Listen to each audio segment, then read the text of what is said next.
Empaths, welcome back to my channel and back to, well, we've never done this before. So this isn't a repeat occurrence. So we're going to have a talk here with a really amazing artist, actor, one of my best friends. Actually, sometimes I say best friend. Is that okay? Are you offended? Sometimes when I've earned it. I do call you my best friend. You are my best friend. Does that offend you? It doesn't. It doesn't. Okay, good. Flattered. I call you someone that I know. Yeah, just an acquaintance. My hero. That's what I call you. Yeah, thank you. I appreciate that. This is Israel David Viñas. Is that your full stage name now? Why not? I don't use my middle name enough, and I think I should, because Israel. Do you put that on your resume? I do. Israel isn't unique enough. Venus isn't unique enough. So I feel like the David needs to really be in the middle to ground it, to anchor break everything. It up, break it up.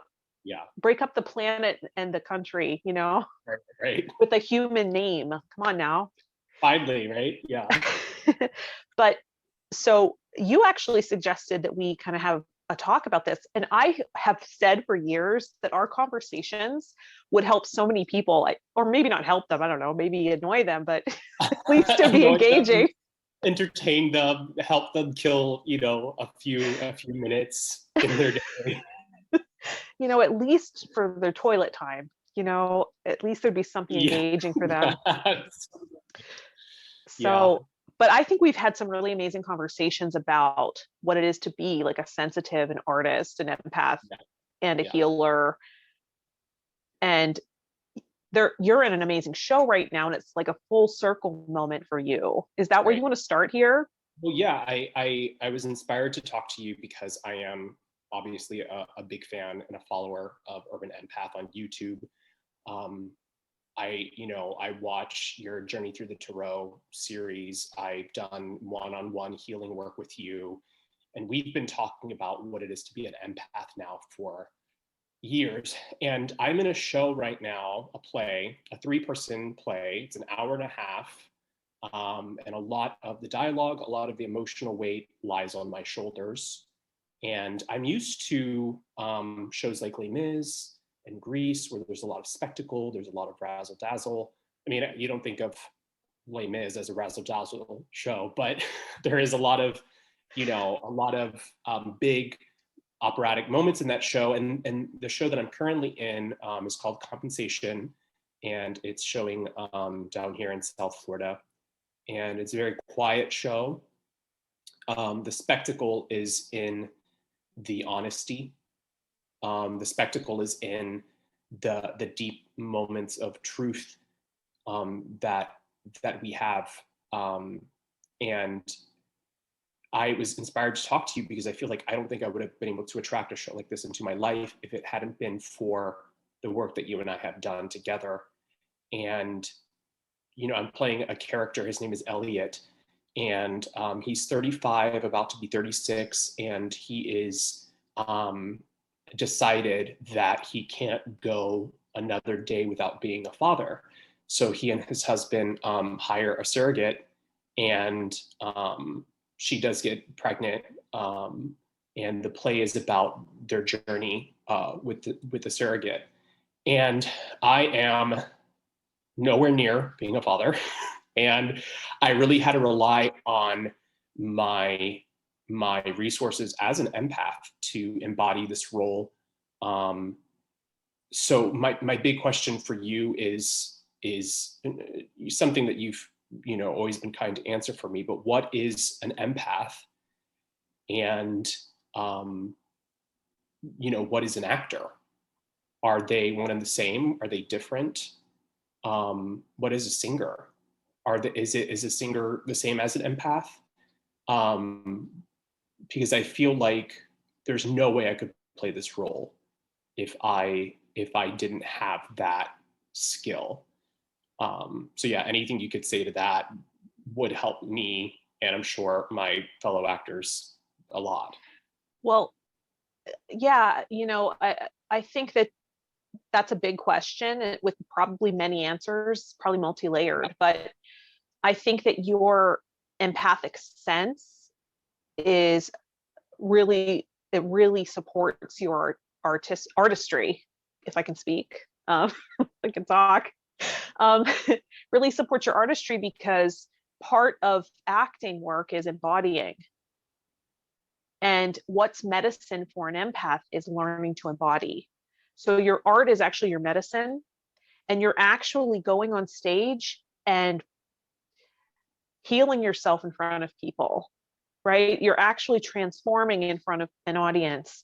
And that transformation, they're able to view it, but in a live setting, and even remotely, I think through video, they're able to have a transformation inside, internally. And that's what inner alchemy is all about. So an empath is someone who has an incredible ability to attune to other energies, right? And there's many reasons why that might be. Part of it is an adaptation to trauma, right? So empaths have this psychic inversion that helps us connect to our external environment and other people more powerfully than ourselves. So many empaths are on this journey of seeking self, this self-discovery, because it's so lacking. Because to keep ourselves safe, we've attuned to the environment. We've attuned to the caregiver that was so intense, and we were afraid of what was coming next. These tend to be the stories of people with empathic abilities, or they've gone through some really traumatic event, or dealt with stress they couldn't cope with at a young age, or were born in with the ability, right? It might be a legacy burden. They've inherited the ability to do it. And what's medicine is embodiment. And guess what actors constantly get notes about? Can you embody that more? Can you embody the character in your head? Can you raise the stakes? Can you visualize that better? Yeah, I mean, you nailed it. That's exactly what every note that I got for this show was. Just, there's this misconception, that actors are good liars. Actors are, oh, they're liars. You must be a good liar. And it's like, it couldn't be any more incorrect, that notion. If anything, if we're not telling the truth, we've lost the audience. If we're not 100% telling the truth, we're not doing our job. So I think that is what it is to be an empath, is having that genuine emotion, whether or not it's even your emotion, to be able to encapsulate that emotion in that moment, is what makes especially live theater so incredibly vulnerable and magical, and something that I don't think will ever be out of fashion. I mean, I know that, the competition nowadays is, all the streaming services that we have, there's this talk like, what's going to happen with live theater? Nothing's going to happen with live theater other than it's going to be better than ever. And there's going to be more demand for vulnerability. But yeah. How did you find this character in yourself? Because you had mentioned that there's a lot of things that you do not have in common with Elliot. Yeah, no, Elliot is not an artist. He is, he's been married for a very long time. We don't have anything in common. But I mean, there is that desire to bring something to life.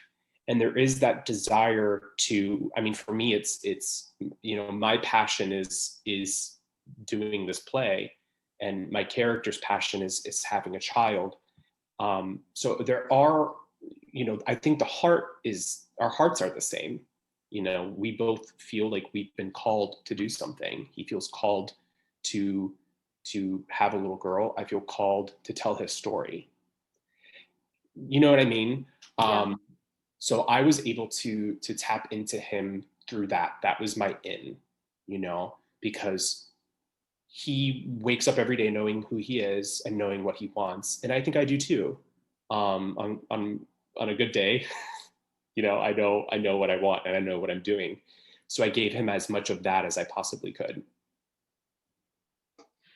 Yeah, and I imagine that your abilities to empathize with someone else's experience and um, and your incredible imagination are the tools, right? They're kind of the paintbrushes for an actor. Um, does this feel more vulnerable and stripped down since there's no musical number? Yeah, it's kind of raw. I mean, there is no I, plays are interesting. I've only done a handful, but plays, especially if the setting doesn't really change and the time doesn't really change, a play can kind of just feel like you're just kind of going in circles. As the actor, not as the audience member. Obviously, there's an unfolding that the audience member is experiencing, but because there is no musical number, there is, you know what I mean? Like there is no big sequence that's coming up. There's no score guiding your There's no emotional score. journey. No. We Yeah. are doing all of that as the actors in this play.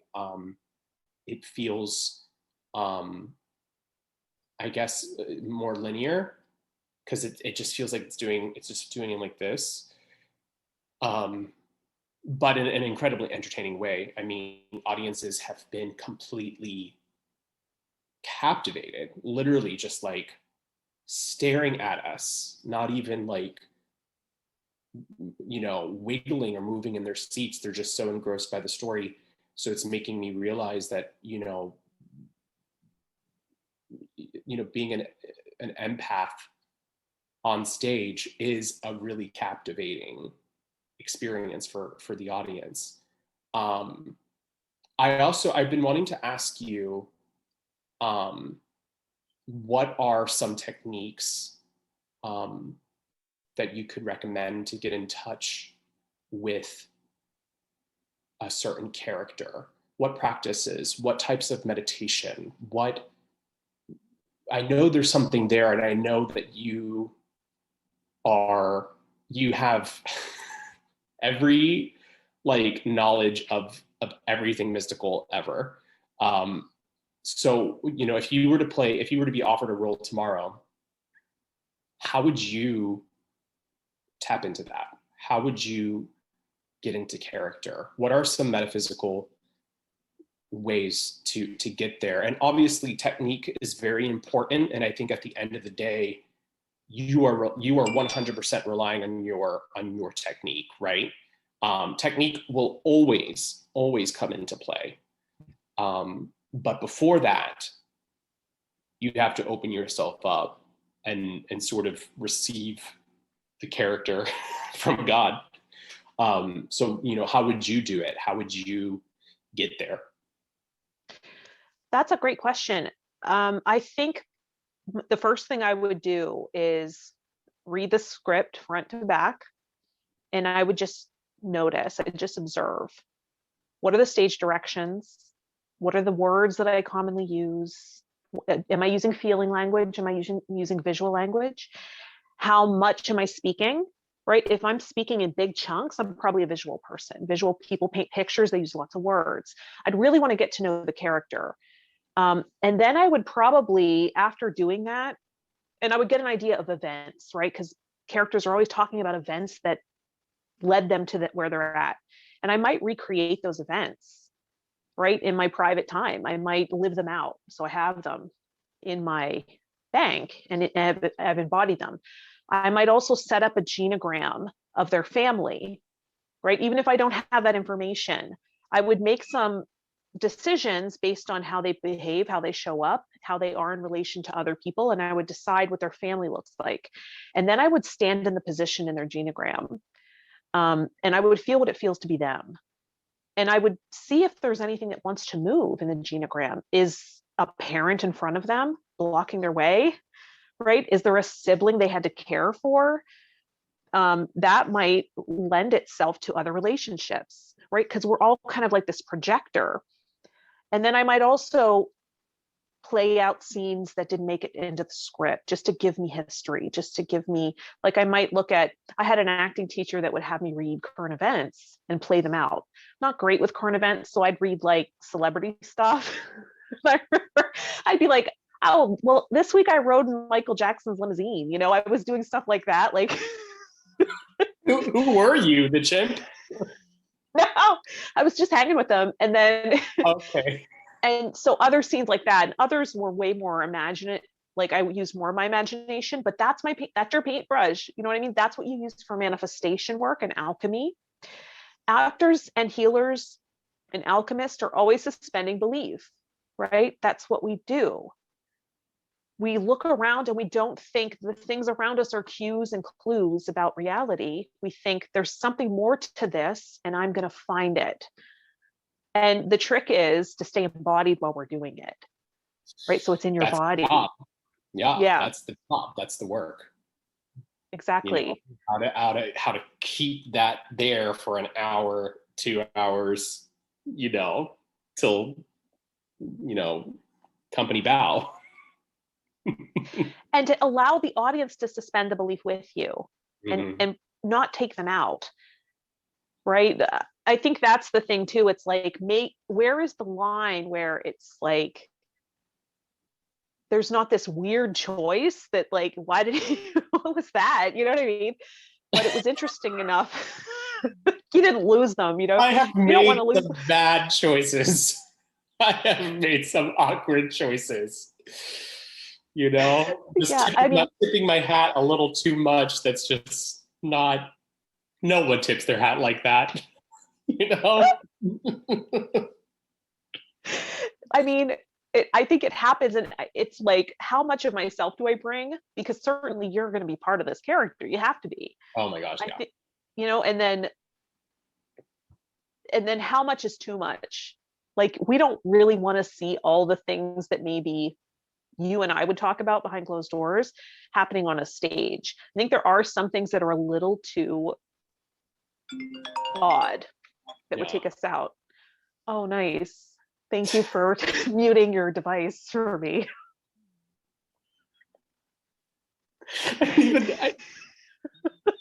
I always have it on silent, and like the 15 minutes that I have it not on silence, I blow it up. Well, I guess that's life. So at least that wasn't in the audience of your show. I'm gonna use that. Yeah. Could you use that? Yeah. Yeah. Well, I've got to say that you make me feel really lazy, because I do think that you're someone who really does go there as a performer, and there's never been a song or a scene that I've not seen you do that you don't bring all of that to you know, to the moment. And yeah, I've got a lot more work to do then, you know, especially if the show continues to run, which we already got extended once. It's still early enough where I can still play with those techniques you just suggested. There's a lot. I really appreciate you saying that about the hard work, because I think that some people have so much natural watchability. Right. You know what I mean? They don't have to do a lot and you're just so mesmerized. Yeah. I'm one of those people that I had to kind of learn how to be a human, especially in front of people. Mm-hmm. Like I'm sort of like walking, my arm swinging at the same leg as I walk. It's like so awkward. You know, and I've always been the kind of person, and I think this might be an empath thing actually, at least claircognizant or clairsentient. I was always like really weirded out by eyes looking at me in my bedroom. I always felt like I was being watched. So if I had a book where there was an eye on the bind of the book, I had to cover it up with a sticker or something. I hated that feeling. So then being on stage where you have all this energy coming at you, learning how to use that and wield that, yeah, and be in that amplified place, right, that heightened state without losing it, without losing all the rehearsal or at everything least you've practiced. using that, Yeah. you know, Using it and not losing the structure you've created. Yeah. wow. How do you deal with that? Like, I think I mean, this might be why I love performing, is because that is like nature's Red Bull for me. You know, that energy coming at me, I feel like is what I, transmuting it is what I do naturally. You know, I think the hard work for me is the rehearsal process. And then when I finally feel confident in the role and I'm getting that energy, that's the last ingredient. You know, one of my main, and it's something that you actually told me, one of my main issues was, you know, the stakes of my character. I wasn't playing him with high enough stakes. And you made a really good comment, like, well, you've not been performing for anybody. You know, mm-hmm. Granted, if I was doing this on film, which we are recording it for streaming, I will have to find those inner stakes. But I think I needed, because of the fact that it's a stage and not a film set, you know, there's this big black mass in front of you that needed to be filled so that I could feel the stakes, and I have an audience to play off of. So I'm my job in this particular play is to get them there with me, you know. And I think I'm doing it. I think I'm doing it. I think a lot of the emotional stakes lie on my character, but having the audience there, having those eyes there, helps me paint that picture fully. So I think that's, you know, that is what I love about this. So, you know, I'm always looking forward to when the audience is there. Always. And I imagine sort of the audience's energy is similar to a score. You know, for a musical, it's like you're feeling the undercurrent and you're constantly sort of aware of this other entity. It's giving you something and you're playing with it, right? Yeah, I just got goosebumps. That's exactly it. Yeah. Yep. And that's why the rehearsal process can be like exhausting work, because it's all coming from you and your resources. You have to be both audience and actor. Yeah. Interesting. Mm-hmm. Yeah. And, you know, the work we've sort of done together, just sort of one-on-one playing, like you've helped me sort of refine and test out, sometimes experiment things that I'm trying and doing and working on. And it's always been really rewarding with you because you're so open and you're so able to visualize things and have an experience, you know what I mean? And that's so rewarding to have someone on the other end of like just maybe a weird guided meditation or experiment that I'm you haven't gotten exactly what maybe a client would get sometimes, but it's gotten weird, but it's all right. I'm for it. I'm for it. Comedy is very healing. So absolutely. I'm glad we're able to bring humanity to, you know, to whenever you and I have a session together and have those moments. Yeah. And I think that's been another bonding experience for us, just sort of going through those things together. And I think that's what brought us together from the beginning, is realizing what is medicine in the moment. And I mean, our first moment of bonding was laughing, right? And I mean, when we first had our first conversation, we were in and we got to wrap this up in a minute, but I just wanted to recall this memory with you and share with the audience. Our first memory together, we were in dance placement auditions, and it was a very self-conscious. Mm-hmm. We were all there in leotards, tights, and what else did you have to wear? Like weird, some kind of thing you wouldn't wear on the streets. I had to wear a dance belt, so I had a thong up my butt and my balls were all pressed up against me. It was really yeah. humiliating. That takes an adjustment. I have never been in front of people wearing that. I mean, I was wearing, tights over that, but yeah, I mean, now that I recall our first interaction, what we were doing was trying to make ourselves feel better. If anything, Yeah. what we were doing was trying to diffuse the tension in the room. And I think you and I have always been good at that.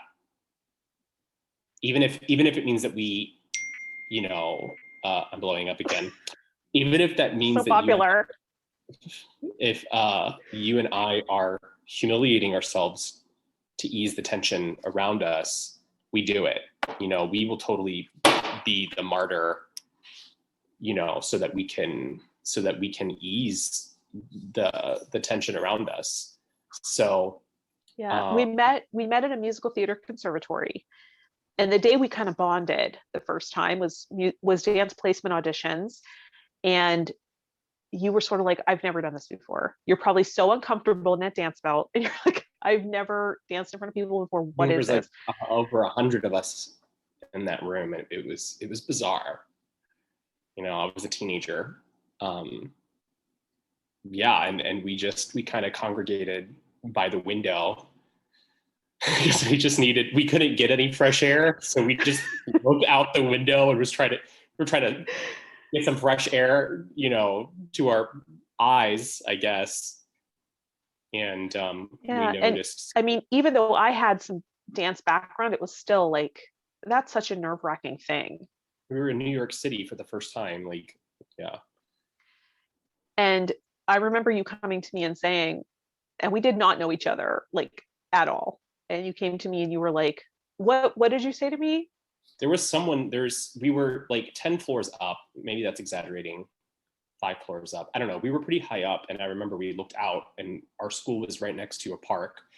And there was somebody sleeping on a bench, really treating that bench like it was like their bed. I mean, they were tucked in. They were very comfortable. And I remember it was pretty early in the morning, 8 a.m. And I remember thinking I wonder if they can hear us. Should we tell everyone to keep it down? Just so silly. Because we were tapping, and they were playing, they were blasting Chicago or whatever. And I was like, that poor person it's just trying to down nap.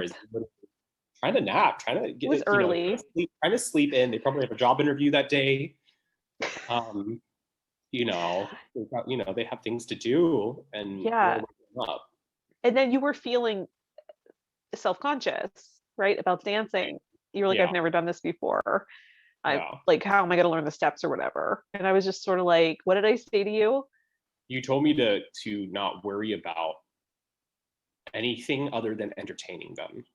Because I remember feeling like, how am I going to remember all this choreography they just gave us? How am I going to remember everything they just made us, practice? How am I going to perform right now? And you, in your wisdom, said, just entertain them. You didn't tell me to. You didn't help me with the dance moves. You didn't help me with, you didn't go over anything with me. You literally were like, just entertain them. That's all they want. The whole point of all of this is to be entertained. And you just were so good about that. It really doesn't matter. I mean, there are instances where you do have to get the dance move right. You do have to get the lyrics right. You do have to get the notes right. But there are other times, like in what we were experiencing, that the point of that was to entertain them. Look, if you're not going to do it, if you're not going to be able to do it right, the least you can do is entertain them. And I got a standing ovation. I mean, everyone was standing, but they were applauding while they were standing. They were already standing, but they were already standing, but the thing was, you were not allowed to clap, but we did anyway. Oh yeah. Remember, we had to go like this because we're all amateurs. Yeah. But we clapped anyway. It was incredible. But I think that was what, day 3 of you know, of our education, and you taught me more in that moment about being an entertainer than anything I've learned since then. Well, you've reminded me of that moment over the years, and I have to come back to that anytime I'm nervous about something, right? Because where we put our focus and our what we pay attention to matters. Absolutely. And so if we're in a moment where we're feeling self-conscious or we're feeling anxious or nervous, particularly because most of my performances have been on a stage facing an audience, no fourth wall, right? It's been cabaret style. Yeah. And that can be really intimidating. But I just have to remind myself, pick a focus. You're talking to somebody in the song, whether it be God, yourself, another person. Where are you focusing your energy? And there's a combination in every number, right? You're playing with your focus and your field of awareness. So playing with that focus helps alleviate nervousness and keep you embodied, right? Because then you're not thinking, oh my God, the nerves, and then you're flying out with the frazzled energy.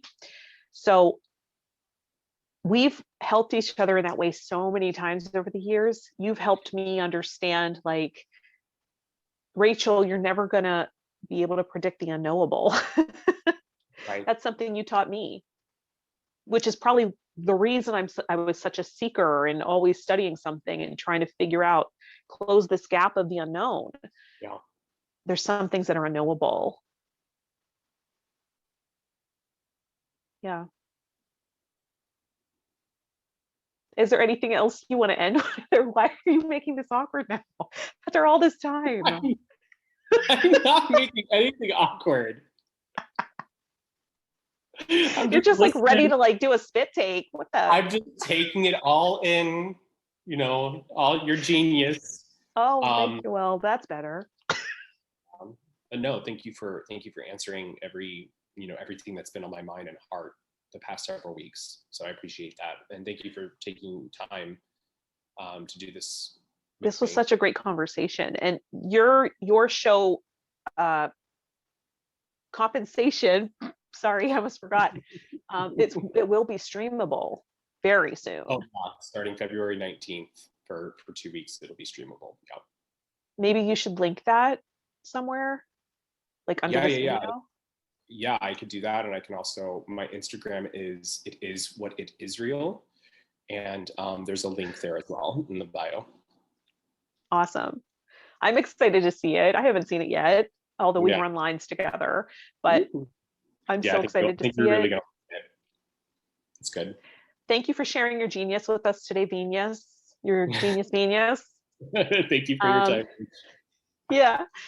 And I hope you guys enjoyed it. Do you want to see more conversations like this between Israel and I? Do you have questions for Israel? Questions for me? Anyone you'd like us to talk to? Let us know. Thanks for tuning in, and we'll see you in the next one. Anything to add to that? Excellent closing. I didn't think so. No, you nailed that button. Great. I didn't even prepare that. I didn't know if you knew that, but I didn't even prepare. That was improv.